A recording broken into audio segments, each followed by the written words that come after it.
우리가 지난 주일날 부활절 예배를 드렸죠. 우리 기독교에 있어서 가장 행복하고 중요한 날이 있다면 바로 부활절입니다. 성탄절보다 더 중요한 것은 부활절입니다. 이 부활절날 참 두 가지 사건이 일어났습니다. 하나는 너무나도 부끄럽고 가슴 아픈 사건이고 또 하나는 깜짝 놀랄 사건입니다. 그 하나가 뭐냐면 우리나라의 부활절날 연합 부활절 예배를 어느 교회에서 드렸는데 그 교회에서 예배를 드릴 때 대형교회 목사님이 나와서 정말 부적절한 말을 했어요. 너무나도 보기에 부적절한 말을 했습니다. 우리 한국교회가 오늘날 타락하고 문제를 일으키는 것이 바로 이런 데 있다는 것을 확연하게 보여주는 그런 일이 일어났습니다. 얼마나 세속주의고 인본주의적인 교회들이고 그렇게 살아가고 있으니 함께하는 성도들은 어떨까? 그래서요, 한국교회가 지금 막 그냥 난리가 났습니다. 어찌 이럴 수 있을까? 작은 교회도 아니고 부활절 연합예배를 드리면서 큰 대형교회 목사가 부적절한 말을 하다니, 그런 태도를 취하다니 너무나 가슴 아픈 일이 있었습니다.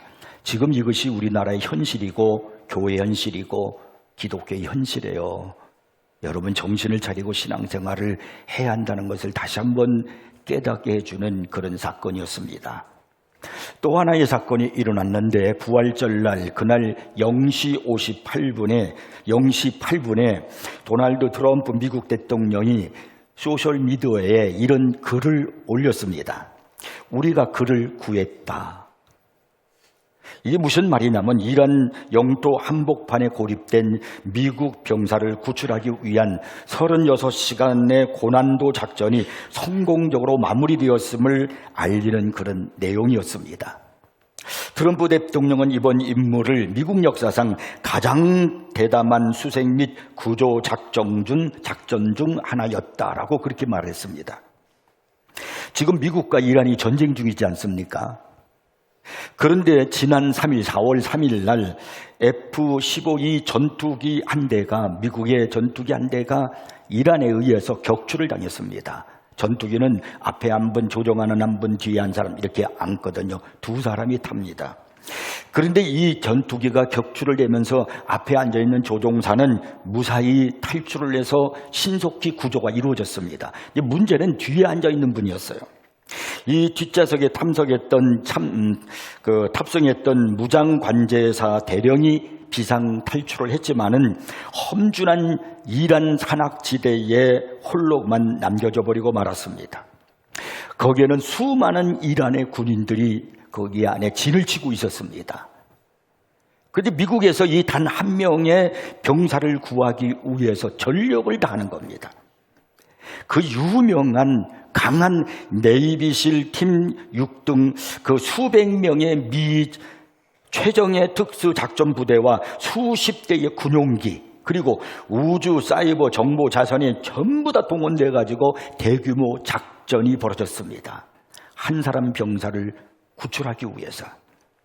적진 깊은 곳에 고립된 전우를 구출하는 그 전투 탐색 구조작전은요, 정말 가장 위험한 작전이었습니다. 적의 방공망과 지상군이 득실거리는 그 한복판으로 스스로 뛰어들어야만 되기 때문에요. 그래서 거기서 한 사람 병사를 구출해내기 위해서입니다. 그런데 미군은 그 병사를 구출해냈습니다.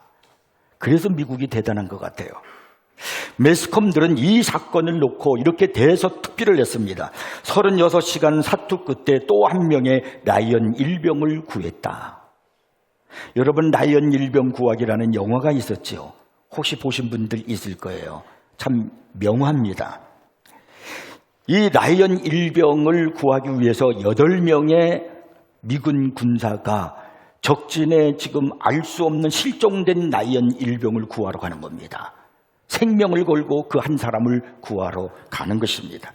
그때 부대원 중에 한 사람이 지휘관에게 이렇게 물어봤습니다.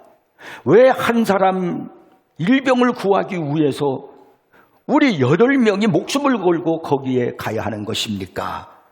이렇게 질문을 했을 때 지휘관이 뭐라고 얘기했냐면 그럴 만한 가치가 있는 일이기 때문이다. 이렇게 대답을 했어요. 여러분, 라이언 일병 구하기라는 그 영화의 내용을 보면은 라이언 가정에 4명의 형제가 있었습니다. 큰형이 나가서 전투에 그 제2차 세계대전 때 독일 직전 적군에 들어갔는데 사망을 했어요. 둘째가 나가서 그 적군에 침투를 해서 전투를 했지만 역시 사망을 했습니다. 셋째도 나가서 전투에 참여했는데 사망을 했어요. 그리고 마지막 4번째, 이게 하나밖에 없어요. 이 4번째도 그 전투에 참여를 했는데 실종되고 말았어요. 그래서 미 행정부에서 이 라이언의 이 일가족 4형제가 있었는데 3명이 다 죽었는데 오직 하나 남았는데 그마저 죽으면 그 가문은 어떻게 되겠는가? 그래서 그 한 사람을 구하기 위해서 미 행정부에서 대위를 필두로 해가지고 8명의 수색대원들이 그것을 모집을 해가지고 그들이 라이언 일병을 구하러 생명을 걸고 8명의 이 사람들이 생명을 걸고 라이언 일병을 구하러 가는 그런 이야기입니다. 그래서 결국 라이언 일병을 구해내지 않습니까? 미군이 그 병사 1명을 구하기 위해서 대대적인 작전을 펼쳤다. 이란 적전에 빠져있는 그 한 사람을 구출해내기 위해서 바로 미국이 대대적인 작전을 펼치고 그리고 네이비실 이들은 아주 특수부대원들이에요. 바로 이들이 그 많은 사람들을 구해내는 그런 아주 큰 일을 해냈던 그런 특수부대예요. 이들이 참여하고 막 전투기가 참여하고 한 사람을 구해내기 위해서. 왜냐? 그 한 사람이 그렇게 할 만큼 중요하기 때문에 그렇게 하는 겁니다. 역사가 변하는 것은 수많은 군중에 의해서 되는 것이 아니라 그 속에 영향력을 나타내는 한 사람 때문에 되는 것입니다. 역사는 한 사람에 의해서 변화되어 가는 겁니다. 한 사람의 지도자가 한 나라를 흥하게 만들기도 하고 또 쇠락하게 하기도 합니다. 한 사람으로 말미암아 전 세계가 고난 속에 빠지기도 하고 또 한 사람으로 말미암아 인류가 평안을 누리고 복을 누리기도 하는 것입니다. 그런 마음으로 오늘 성경 본문을 보십시오. 하나님께서 이 본문에서 뭐라고 말씀하시는가 제가 다시 한번 읽어보겠습니다. 너희는 예루살렘 거리로 빨리 달리며 그 넓은 거리에서 찾아보고 알라. 너희가 만일 정의를 행하며 진리를 구하는 자를 한 사람이라도 찾으면, 정의를 구하며 진리를 구하는 자 한 사람이라도 찾으면 내가 이 성읍을 용서하리라. 그 시대는 이스라엘 백성들이 온갖 타락에 빠졌습니다. 우상숭배에 빠지고 세속적이고 인본주의고 하나님을 섬긴다고 하면서도 말로는 그러지만 하나님과 멀어지고 있었습니다. 더 이상 그 나라를 두고 볼 수가 없었어요. 타락하고 부패한 이 나라는 이제 멸망할 수밖에 없었습니다. 그래서 하나님께서 심판을 내릴 수밖에 없는 그 상황 속에서 하나님이 마지막 말씀합니다. 너희가 빨리 가서 예루살렘 성에서 정의를 구하며 진리를 구하는 자 한 사람만 찾으라. 그러면 그 한 사람으로 인하여 예루살렘 성읍에 있는 모든 사람을 살려주겠다. 그러니까 그 한 사람, 진리를 구하는 사람, 그 한 사람의 가치가 뭐냐면 그 사람의 가치는 그 예루살렘 성 안에 있는 모든 사람의 생명을 책임지고 있는 거예요. 그게 의인한 사람의 가치란 말입니다. 그 당시에 선지자로서 활동하고 있던 사람이 예레미야인데, 이 예레미야가 활동하고 있었을 당시 유다의 왕이 요시야, 여호야김, 여호야긴, 시드기야가 통치를 하고 있었을 때입니다. 여러분 생각해 보십시오. 예레미야 한 사람이 그 사역을 활동하고 있었을 때 나라의 왕이 4번이나 바뀌었어요. 그렇다고 하면은 그 나라는 틀림없이 혼란스럽다는 겁니다. 얼마나 나라가 혼란스러우면 왕이 4번이나 바뀌겠어요? 이렇게 총체적인 그 부패가 만연해 있고 우상숭배와 타락하고 있었던 그 시대에 오늘 성경은 그 유다의 멸망은 총체적 부패가 아니라는 거예요. 거기에는 진짜는 중요한 게 바로 뭐냐면 의인 한 사람이 없었기 때문이라는 거예요. 주님이 찾으시는 그 의인 한 사람, 온 백성을 살릴 수 있는 의인 한 사람, 그 사람을 찾고 있다는 거예요. 오늘도 우리 하나님은요, 그 한 사람을 찾고 있어요. 우리나라의 정치가 문제가 아니고 경제가 문제가 아니고 사회가 문제가 아니에요. 많이 부패 있는 건 누구라도 다 알고 있어요. 정치가 혼란스럽다는 것도 알고 있습니다. 그러나 더 중요한 것은 나라를 구하고 교회를 부흥시키는 것은 의인 한 사람이에요. 하나님은 그 한 사람을 통해서 역사를 이루시겠다고 오늘 성경에서 말씀하고 있잖아요. 그러니까 의인 한 사람의 가치가 얼마나 중요한가. 나라고 하는 사람이 의인이 되었을 때 나 같은 사람의 가치가 얼마나 중요한가. 하나님은 여러분 한 사람에 대한 그 가치를 보시고 지금도 질문하고 있다는 걸 아셔야 됩니다. 그러면 그 의인은 어떤 사람일까요? 첫째는요, 진리를 구하는 사람을 말합니다. 본문에서 하나님은 분명히 말씀하고 계십니다. 정의를 행하며 진리를 구하는 자를 한 사람이라도 찾으면 내가 이 성읍을 용서하리라. 진리를 구하는 한 사람, 의인 한 사람으로 인하여 이 성을 내가 용서하시겠다는 거예요. 그러니까 의인 한 사람은 예루살렘 성 모든 사람을 다 사함받을 수 있는, 살아날 수 있는 가치를 지니고 있다는 겁니다. 우리가 잘 아는 대로 소돔과 고모라는 유황불로 심판을 받아서 망했습니다. 원래 이 도시는 아주 부유한 도시였습니다. 얼마나 부유한 도시였으면 여호와의 동산 에덴 동산 같다고까지 그렇게 말할 정도였습니다. 풍요로웠단 말이에요. 그러나 그 도시는 도덕적으로 타락했습니다. 죄목이 여러 가지, 한두 가지가 아니에요. 얼마나 많은 죄가 그 소돔과 고모라 상에 있는지 몰라요. 근데 그 중에서도 특별히 하나님께서 싫어하는 죄, 그게 바로 뭐냐면 남색입니다. 이걸 가지고 소도마이트라고 그래요. 동성 간에 연애를 하고 있는 거예요. 동성연애를요. 그리고 사람과 짐승 간에 서로 관계를 갖고 있는 겁니다. 이게 있을 수 없는 일이잖아요. 이런 것들이 여러분 소돔성에 일어나고 있었던 거예요. 그 온갖 더러운 모든 행위들로 말미암아 하나님께서는 도저히 이 성을 두고 볼 수가 없었어요. 내가 이 성을 진멸하겠다, 유황불로 심판하겠다라고 그렇게 말씀하십니다. 그러나 여러분, 우리가 분명히 아셔야 됩니다. 소돔과 고모라는 경제 때문에 망한 것이 아닙니다. 정치 때문에 망한 것도 아닙니다. 도덕적 타락, 그 시대 모든 사람이 부패했기 때문에 그렇습니다. 그래서 망한 거예요. 그러나 사실 더 깊이 알고 보면 그것만도 아니에요. 그 속에 하나님께서 찾으시는 의인 10명이 없었기 때문에 망한 겁니다. 소돔과 고모라 성을 멸망시키겠다는 하나님의 말씀을 들은 아브라함이 하나님 앞에 무릎을 꿇고 중보기도를 하는 겁니다. 그것이 창세기 18장 23절 24절에 보니까 이렇게 나와요. 주께서 의인을 악인과 함께 멸하라 하시나이까. 그 성중에 의인 50명이 있을지라도 주께서 그것을 멸하시고 그 50의인을 위하여 용서하지 아니하시리까. 이렇게 아브라함이 간절하게 하나님 앞에 의인 50명이 있어도 그 50명도 함께 멸하시렵니까? 그랬더니 하나님이 말씀하십니다. 26절에 보면 이렇게 말씀해, 내가 만일 소돔 성읍 가운데 의인 50명을 찾으면 그들을 위하여 50명 때문에 온 지역을 용서하리라. 이 말에 충격을 받은 아브라함은 또 계속해서 기도합니다. 하나님, 그렇다면 40명이면 30명이면 20명이면요, 하나님 마지막으로 10명이면 어찌하시렵니까? 하나님께서는 의인 10명을 찾으면 내가 의인 10명으로 인하여 소돔과 고모라 그 더러운 성 전체를 용서하시겠다는 겁니다. 아무리 죄가 많아도 그 성이 타락하고 부패해 있어도 의인 10명만 있으면 그 10명으로 인하여 모든 사람들의 죄를 사하고 그 도성을 심판하지 않으시겠다는 거예요. 그런데 그 의인 10명이 없었습니다. 그래서 소돔과 고모라 성은 유황불 심판받았습니다. 아마 소돔의 정치인들은 그렇게 말했겠죠. 우리들의 정치가 국가의 안보를 가져오는 것이라고요. 소돔에 있는 군인들도 그렇게 말했겠죠. 우리의 군사 전력과 우리의 힘이 국가의 안보를 지키는 것이라고요. 소돔의 교육가들은 또 말하겠죠. 우리의 교육이 이 나라의 발전을 일으키고 사회의 안정을 가져다 주는 것이라고요.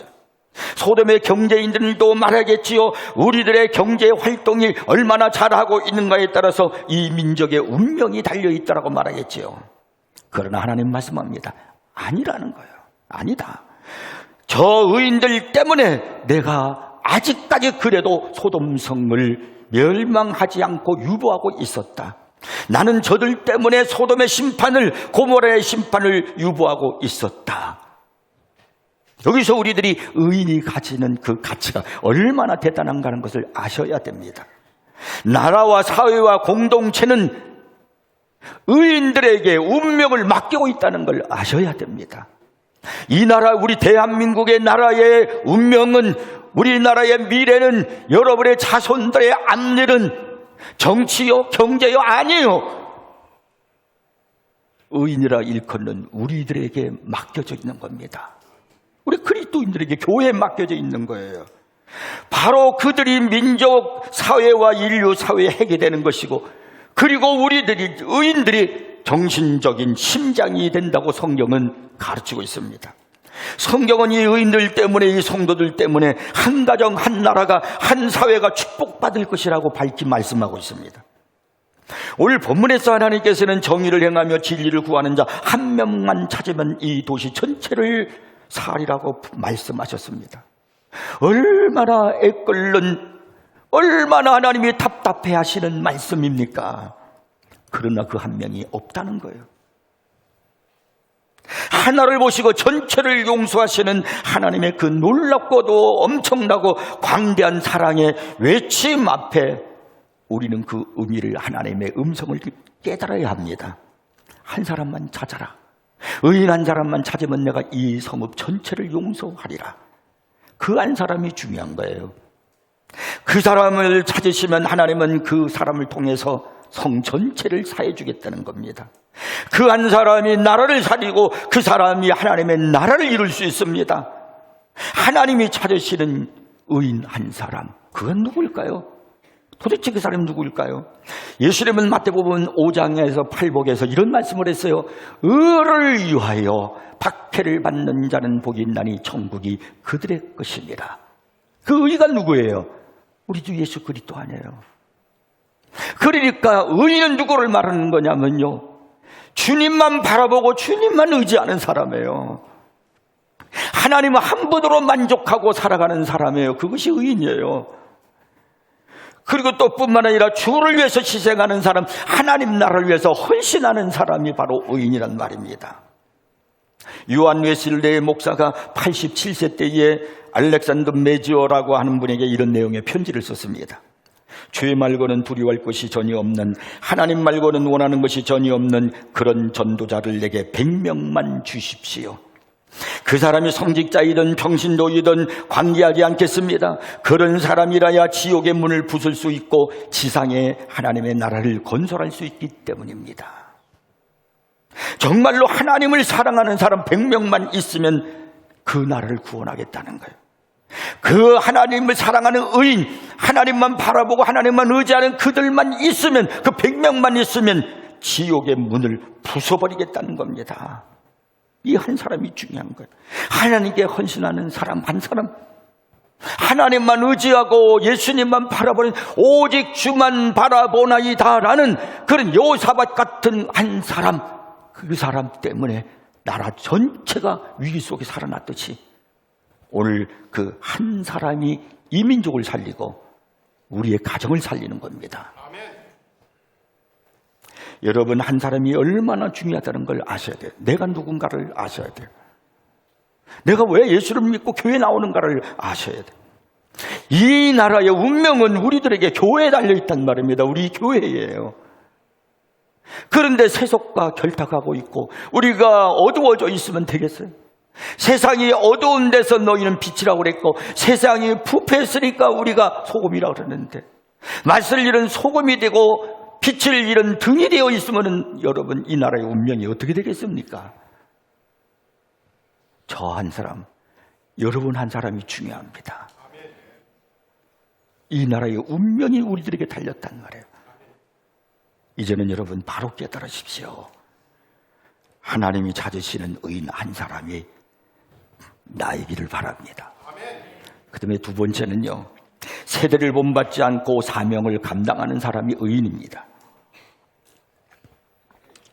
사도행전 20장 24절에 보면 사도 바울은 이런 유명한 고백을 하죠. 내가 달려갈 길과 주 예수께 받은 사명 곧 하나님의 은혜의 복음을 증언하는 일을 마치려 하면은 나의 생명조차 조금도 귀한 것으로 여기지 아니하노라. 사도 바울은 자신의 사명을 알고 살아간 사람이었습니다.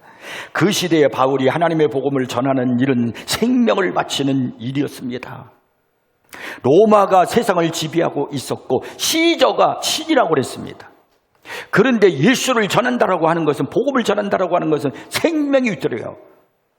잡아다가 순교하는 겁니다. 죽이는 겁니다. 굶주린 맹수들의 밥처럼 던져버리는 겁니다. 그리고 유대인들이요 예수 믿는다는 사람들을 잡아다가 핍박을 합니다. 그런데 바울이 복음을 전했다. 이건 자기 생명을 내놓는 것과 똑같은 거예요. 언제 죽을지 몰라요. 그래서 그래도 그는 내 생명이 그런 시대지만, 바울이 살고 있는 시대가 그런 시대지만은 나의 사명은 복음을 전하는 것이다.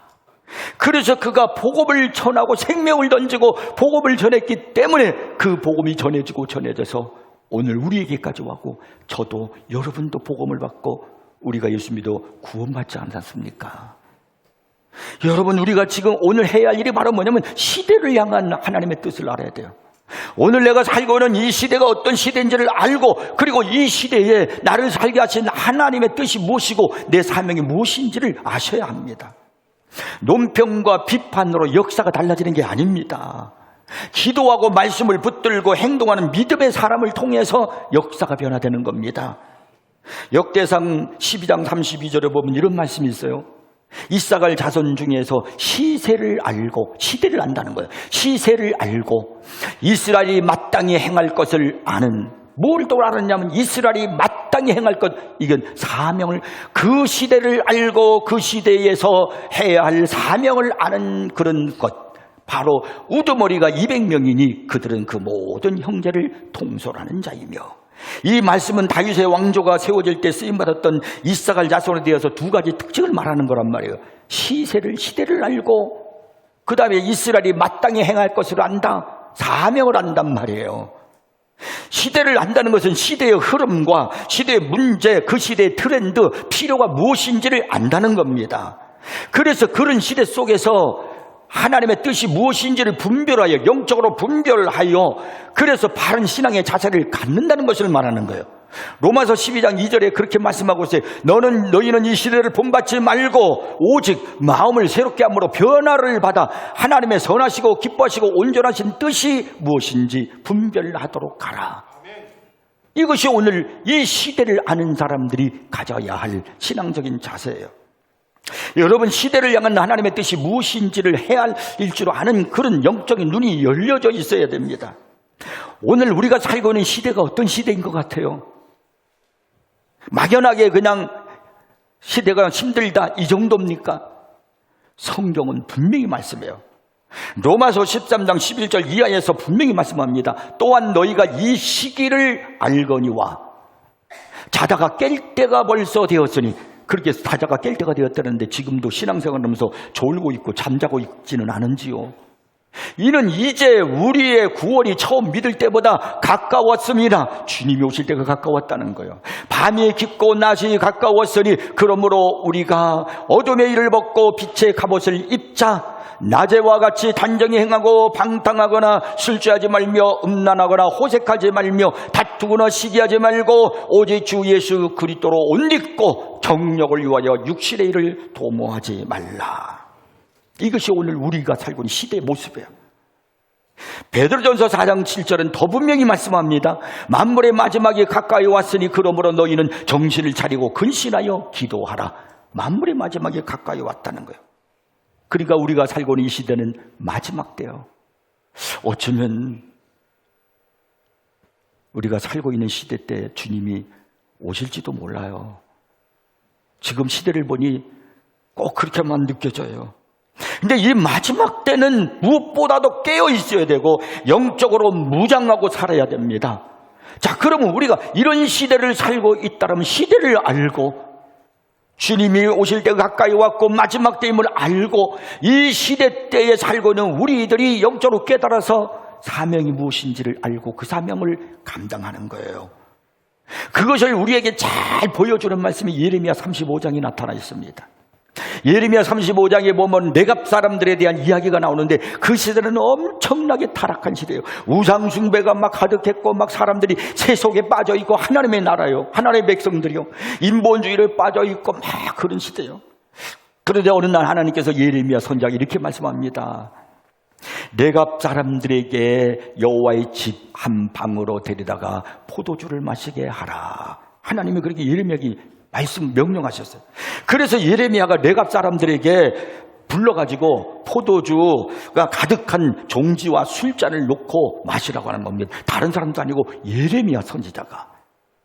그러자 내갑 사람들이 뭐라고 얘기한 줄 아세요? 자, 이 이야기를 잘 들어보세요. 이 이야기는 그 시대를 알고 자기들의 사명이 무엇인지를 알고 행한 모습을 말하는 겁니다. 이렇게 말합니다. 우리는 포도주를 마시지 아니하겠노라. 내갑의 아들 우리 손조 요나답이 우리에게 명령하여 이르기를 너희와 너희 자손은 영원히 포도주를 마시지 말며 너희가 집도 짓지 말며 파종도 하지 말며 포도원을 소유하지도 말고 너희는 평생 동안 장막에 살아라. 그는 두세요. 그 앞에 절. 자, 여기서 몇 가지를 얘기해요. 포도주를 마시지 말라, 집 짓지 말라, 파종하지 말라는 것은 농사 짓지 말라, 포도원 소유하지 말라. 포도원 소유하게 되면요 포도주를 마시게 되니까. 그리고 평생 동안 집에 살지 말고 집 짓지 말고 장막에 살아라. 그 다음 절 보세요. 그리하면 너희가 머물러 사는 땅에서 너희 생명이 길리라 하였으므로 우리가 내갑의 아들 우리 손조 요나답이 우리에게 명령한 모든 말을 순종하여 우리와 우리 아내와 자녀와 평생 동안 포도주를 마시지 아니하며 살 집도 짓지 아니하며 포도원이나 밭이나 종자도 가지지 아니하고 장막에 살면서 우리 손조 요나답이 우리에게 명령한 대로 다 지켜 행하였노라. 아니, 왜 요나답이 자기 자손들에게 왜 이런 얘기를 하는 겁니까? 포도주 필요하잖아요. 마셔야죠. 얼마나 달콤하고 좋아요. 요즘요 포도주 먹는 건 죄도 아닌 것처럼 생각하는데 그 시대 사람들은요 포도주를 음료처럼 생각했는데 포도주 마시지 말라는 거예요. 포도나무도 갖지 말라는 거예요. 누구든지 다 편하게 살고 싶어요. 여러분요 집에서 집 짓고 살고 싶지 장막에 살고 싶어요? 장막은 오두막집인데요, 텐트 집인데 이런 데서 불편하게 살고 싶은 사람이 어디 있어요? 다 편하게 살고 싶지요. 농사 짓지 말래요. 농사를 짓고 살아야 양식이 풍성하고 그리고 살만하지요. 그럼 뭐하고 사냐면 양치면서 사는 겁니다.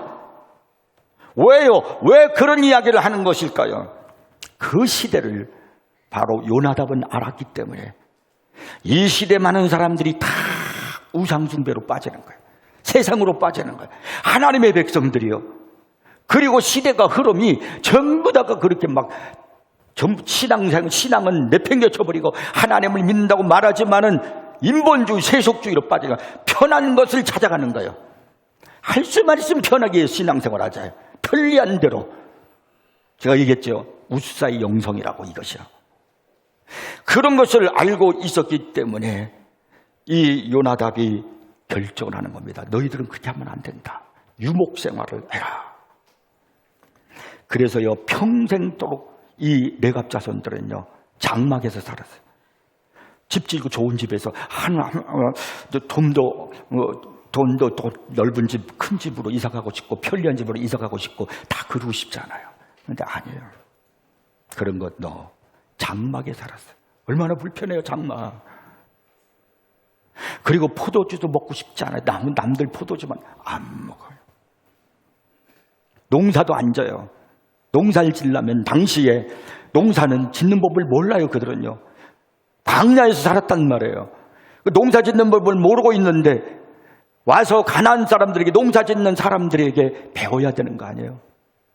제가 어제 유튜브를 이렇게 봤는데 젊은 사람이, 아주 젊은 사람인데 아버지 뒤를 이어서 뭘 했냐면 임진강변에서 그가 고기 잡는 일을 하는 거예요.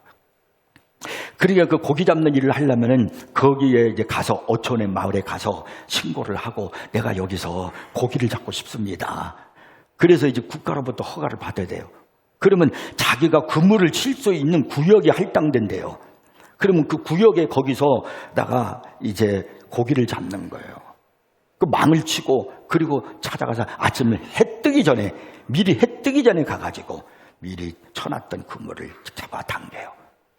그래서 그 그물을 이제 땡겨서 처음에 하는 사람이 뭘 알아요? 아무것도 모르잖아요. 자기도 아무것도 몰랐대요. 그런데 지금 그걸 잡으면서 많이 잡는 거예요. 뭐 별거 다 잡. 그래서 제일 좋아할 때가 뭐냐면 쏘가리. 이만한 쏘가리가 나요. 쏘가리가 비싼가 봐요. 조금 있으면요 황보고가 나오는데 보고가 그것도 비싸대요. 그래서 하루에 3시간 정도 일하는데 제일 돈 많이 벌을 때가 3시간 일하고 1,000만 원 벌었대요. 그런다고 또 그리 가려고 그러지 말아요.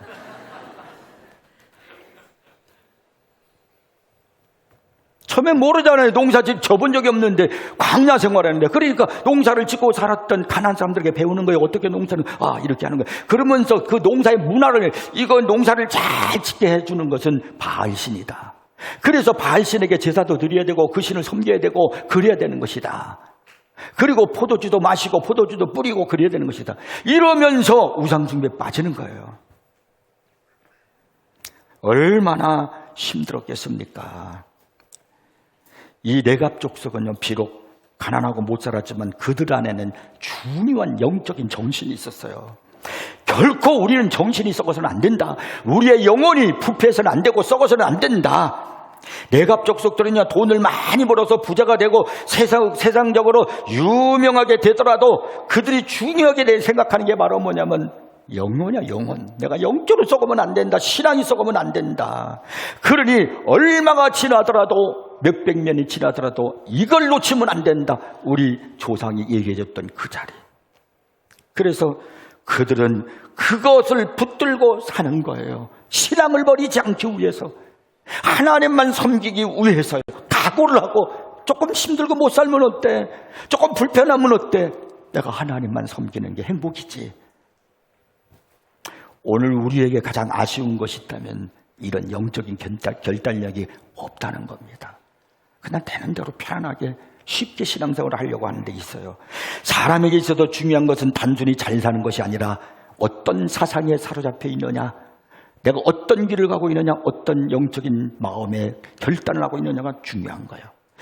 유다 6대 왕 아시아 때에 그때 요나답이 이 명령을 내렸어요.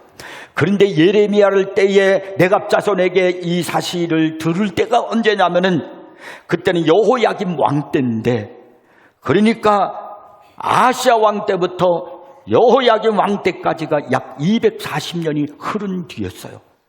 그러니까 이 레갑 자손들은요 240년 전에 그 요나답이 얘기했던 그것을 240년이 흐른 지금까지도 그대로 지켜오고 있는 거예요.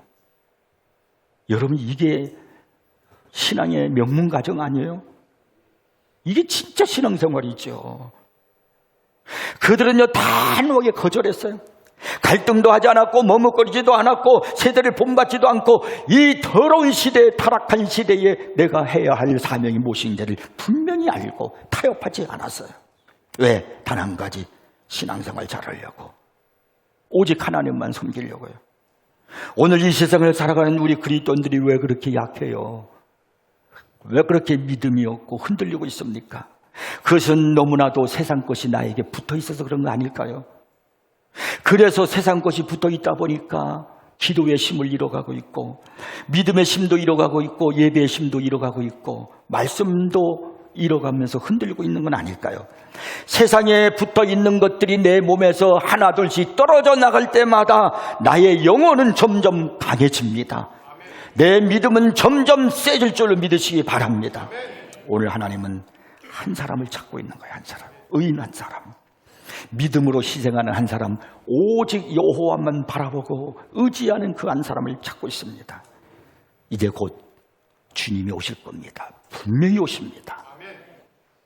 그 마지막 날 주님이 오실 때, 우리 모두가 주님 앞에 섰을 때 주님이 나에게 물으실 거예요. 그 어렵던 때 우상 숭배가 가득하고 사람들이 다 타락의 길을 가고 세속의 길을 가고 많은 교회들이 그렇게 부패의 길을 가고 흔들고 있었을 때, 모두가 편안한 길을 찾고 있을 때, 믿음의 배도자가 많아지고 있을 때 내가 그때 의인 한 사람을 찾고 있었다. 그때 넌 무엇을 했느냐? 여러분은 주님 앞에 당당하게 대답할 준비를 하고 있습니까? 여러분의 대답은 무엇입니까? 이 시간 내 가슴을 한번 두들겨 보면서 주님이 찾으시는 의인이 되고자 하나님 나를 붙들어 주옵소서. 여호와만 알게 하시고 주님만 의지하게 하시고 주님을 위해서 희생하는 자가 되게 하옵소서. 더 이상 타협하지 않게 하옵소서. 의인 한 사람의 가치가, 여러분 한 사람이 가치가 얼마나 중요한지를 알고 우리 민족의, 여러분의 자녀의, 이 나라의 미래가 결정된다는 사실을 깨닫고 십자가를 붙드는 여러분 되길 주의 이름으로 축복합니다.